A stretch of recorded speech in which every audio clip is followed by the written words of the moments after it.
Hello, and welcome to the upload process for Study Island users. Today I'll be walking you through how you can upload users into Study Island, and I will be using the admin login and going to the roster management tab. So the roster management tab is right here in your main menu.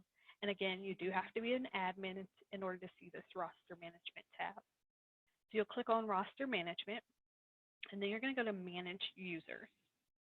And there are two ways to import users, or I'm sorry, to add users into Study Island, either using an import or the add individual user button here. We're going to do importing.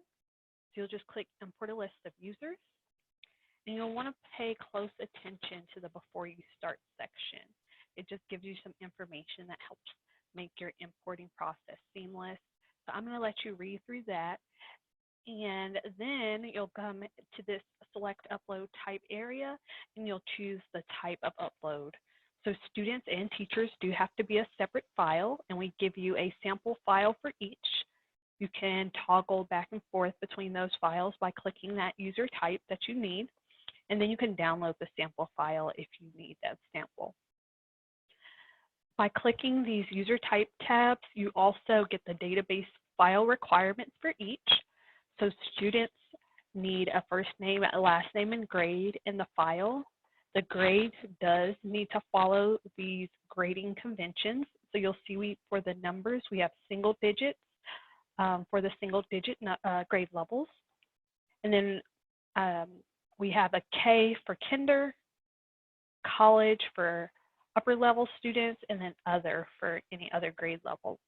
You will not see any leading zeros. We recommend that you keep those single digit grades in, put them in as a single digit number.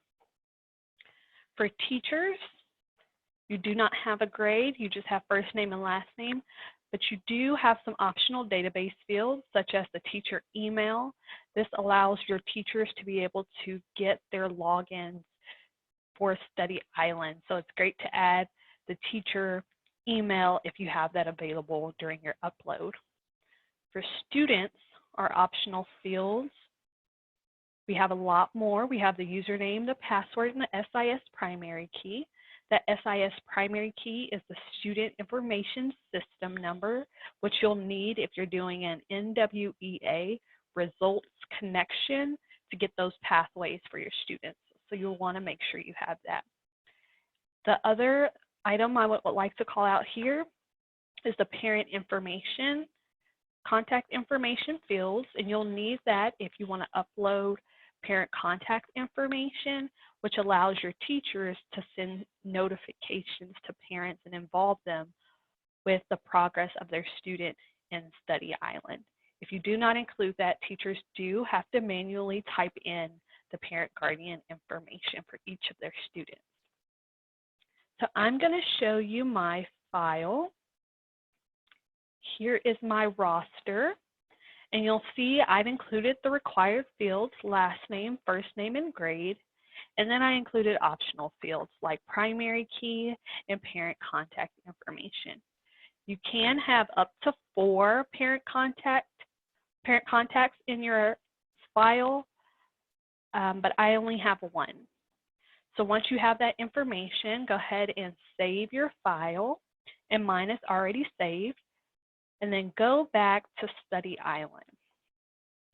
Now you'll see you have to select your database file. So I'm going to hit Browse.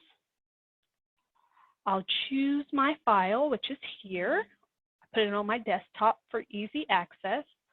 And then the first question is, does row 1 contain column headers, which you would like to ignore? If your first row has column headers, your answer will be yes, and mine does, so I'm going to keep it at yes. I'm going to choose Upload Database File, and you'll see the headers are imported from my file, and then the program begins to match what's on my file to what's in Study Island. So you'll make sure each of these match or are being mapped. And then for user type, it does not automatically map, so make sure that you have the correct user type selected here. This is my student file, so I'm going to go ahead and click Next Section because everything looks great. And then I'm brought to the username and password decisions. I did not have a username on my file. I could select something from the file, but I'm going to choose to auto-generate. Next, I'm going to choose the auto-generation method I would like. We're given some selections here. Choose the one that best fits your need. You'll see that it has a suffix, and the suffix is to make your username unique. And so Study Island does have a global database system, and to make the username less likely to already be taken, you're able to add a suffix and an identifier. So I have first initial dot last name at suffix. This optional section will tell you that you don't have to put the at symbol, and it'll give you a suggestion for your suffix. However, whatever you choose, you'll put your suffix here without the symbol you have chosen. I'm going to use the school acronym for my suffix. So that'll be JKA because my school is John King Academy. And then I'm going to move over to the password decision where I can select something off of my file like primary key or last name, or I can create my own. If I create my own, all students will be given that same password. And you can require users to change their password upon the first login. So if you would like to make the passwords unique and have students control their password, you would move this to yes. Next, we have keep existing password for existing users. So if you have students or teachers already in the account, this will allow the students to keep their password. And then finally, we have email decisions, and this email in particular is for either teacher email or student email, not parent email. So I'm going to remove parent email, and I'm going to make it blank because I did not have student email.